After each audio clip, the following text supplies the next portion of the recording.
கார்த்திக் தீபம் சீரியல் இன்னைக்கான எபிசோடில் என்ன நடக்க போகுதுன்னு பார்க்கலாம் வாங்க. என்னோட ரிவ்யூ பிடிச்சிருந்தால் லைக் பண்ணுங்க. தீபாவை சக்தின்ற நர்ஸை பார்த்துக்க சொல்கிறாங்க. அவங்க தீபாவை பார்த்ததுமே கண்டுபிடிச்சிடுறாங்க. இவங்க ஒரு சிங்கர், இவங்க பேர் தீபா, இவங்களுக்கு என்னாச்சு அப்படின்னு கேட்கும்போது இன்னொரு நர்ஸ் வந்துட்டு இவங்க ஏதோ ஒரு மலையடி வரத்தில் விழுந்து கிடந்திருக்காங்க. உடம்பு முழுக்க காயத்தோட சுயநினைவு இல்லாமல் இருந்திருக்காங்க. இவங்களை காப்பாற்றி ஒரு லேடி தான் இங்கே கூட்டிகிட்டு வந்து அட்மிட் பண்ணிட்டு போனாங்க அப்படின்னு சொல்கிறாங்க. அப்போ இவங்களுக்கு அடிப்பட்ட விஷயம் அவங்க குடும்பத்தில் இருக்கிறவங்க யாருக்குமே தெரியாதாம். இப்போது அவங்க சொந்தக்காரங்க யாருன்னு நாம் எப்படி கண்டுபிடிக்கிறது அப்படின்னு அவங்க யோசிச்சுட்டு இருப்பாங்க. இன்னொரு பக்கம் மைதிலிக்கு ஃபீவர் அப்படின்றதுனால மீனாட்சியும் மைதிலியும் அங்கே ஜிஹெச்க்கு வந்திருப்பாங்க. அங்கே டாக்டரை பார்த்ததுக்கு அப்புறமா டாக்டர் ப்ரிஸ்கிரிப்ஷன் கொடுத்து சக்தி நர்ஸை வந்து பார்க்க சொல்லி அனுப்பியிருப்பாங்க. இன்ஜெக்ஷன் போடுறதுக்காக அங்கே அவங்க வெயிட் பண்ணிட்டு இருப்பாங்க. அப்போது இன்னொரு நர்ஸ் வந்து சக்தி நர்ஸ் கிட்ட தீபாவை பற்றி கேட்குறாங்க.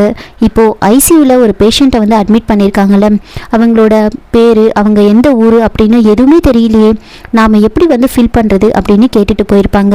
இதெல்லாம் பார்த்த மைதிலி வந்துட்டு சக்தி நர்ஸ் கிட்ட என்னாச்சு அப்படின்னு கேட்குறாங்க. இப்போ ஒரு பேஷண்ட்டை வந்து ஒரு லேடி கூட்டிகிட்டு வந்து அட்மிட் பண்ணிட்டு போனாங்க. அவங்க யார் என்ன அப்படின்னு எதுவுமே தெரியல, அவங்க சொந்தக்காரங்க யார், எந்த ஊர் அப்படின்னு எதுவுமே தெரியல அப்படின்னு சொல்லிட்டு இருப்பாங்க.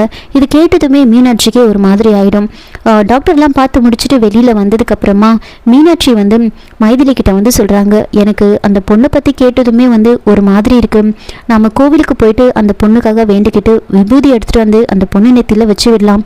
அந்த பொண்ணு சீக்கிரமாக குணமாகணும், அவங்க சொந்தக்காரங்களுக்கு தெரிஞ்சு அவங்க வந்து பார்க்கணும் அப்படின்னு சொல்லிட்டு சாமி கும்பிட்டுட்டு அந்த விபூதி எடுத்துக்கிட்டு நேராக ஹாஸ்பிட்டலுக்கு போகிறாங்க. சக்தி நர்ஸ் கிட்ட இந்த விபூதியை வச்சு விட சொல்லும்போது நீங்களே வந்து வச்சு விடுங்க அப்படின்னு மீனாட்சியும் மைதிலையும் கூட்டிகிட்டு போகிறாங்க.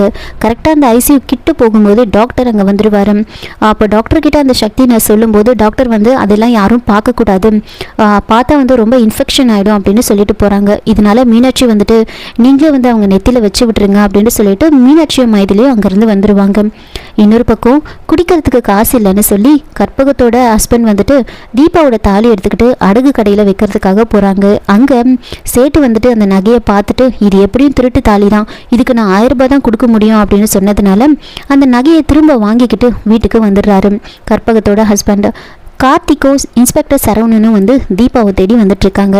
அதே இடத்துல தீபாவோட ஃபோட்டோவை காமிச்சு எல்லா இடத்துலையும் விசாரிச்சுட்டு இருக்காங்க. எல்லாரும் வந்து தெரியலன்னு சொல்லுவாங்க. என்ன இது எல்லாருமே தெரியலன்னே சொல்கிறாங்களே, இப்போ நம்ம என்ன தான் பண்ணுறது அப்படின்னு யோசிச்சுக்கிட்டு அப்படியே தேடிக்கிட்டே போகிறாங்க. அப்போது கற்பகத்தோட ஹஸ்பண்ட் வந்து அந்த தாலியை கையில் வச்சுக்கிட்டு சுற்றிட்டு இருப்பாங்க. அப்போது அவர் கையிலேருந்து தவறி கீழே விழுந்துடும். கரெக்டாக கார்த்திக் அங்கே வந்து நிற்கிறாங்க.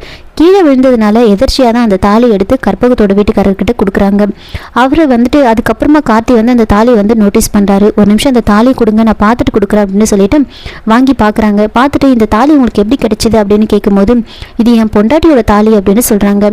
அப்போ கார்த்திக் வந்துட்டு சார் எனக்கு நல்லா தெரியும் இது தீபாவோட தாலி தான் அப்படின்னு சொன்னதுமே இன்ஸ்பெக்டர் சரவணன் வந்துட்டு கற்பகத்தோட வீட்டுக்காரரை அடித்து விசாரிக்கிறாங்க. அப்போது நான் எல்லா உண்மையும் சொல்லிடுறேன் அப்படின்னு அவங்க வந்து சொல்கிறாங்க.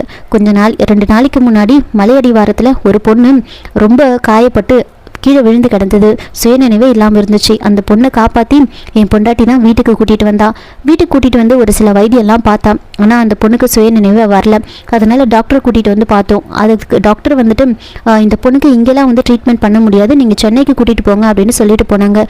அதனால் அந்த பொண்ணை சென்னைக்கு கூட்டிகிட்டு போய் ஹாஸ்பிட்டலில் அட்மிட் பண்ணியிருக்கிறதுக்காக என்னோட பொண்டாட்டி வந்து போயிருக்கா அப்படின்னு வந்து சொல்கிறாங்க. சரி உன் வீடு எங்கே இருக்குது அப்படின்னு வந்து கேட்குறாங்க. இங்கே தான் இருக்குது, நீங்கள் வாங்க என் பொண்டாட்டி வந்துட்டுருப்பா அப்படின்னு கூட்டிகிட்டு போகிறாங்க. அப்போ கற்பகமும் வீட்டுக்கு வந்துட்டு இருப்பாங்க. அப்போது கார்த்திக் வந்துட்டு கற்பகத்துக்கிட்ட வந்து கேட்குறாங்க, நீங்கள் கூட்டிகிட்டு போய் அட்மிட் பண்ண பொண்ணு இந்த பொண்ணான்னு பாருங்கள் அப்படின்னு தீபாவோட ஃபோட்டோவை காமிச்சதுமே ஆமாம் சார் இந்த பொண்ணு தான் அப்படின்னு சொல்கிறாங்க. இதோட இந்த எபிசோடை வந்து முடிச்சிருக்காங்க. என்னோட ரிவ்யூ பிடிச்சிருந்தா லைக் பண்ணுங்கள், மறக்காமல் சப்ஸ்கிரைப் பண்ணுங்கள். தேங்க்யூ.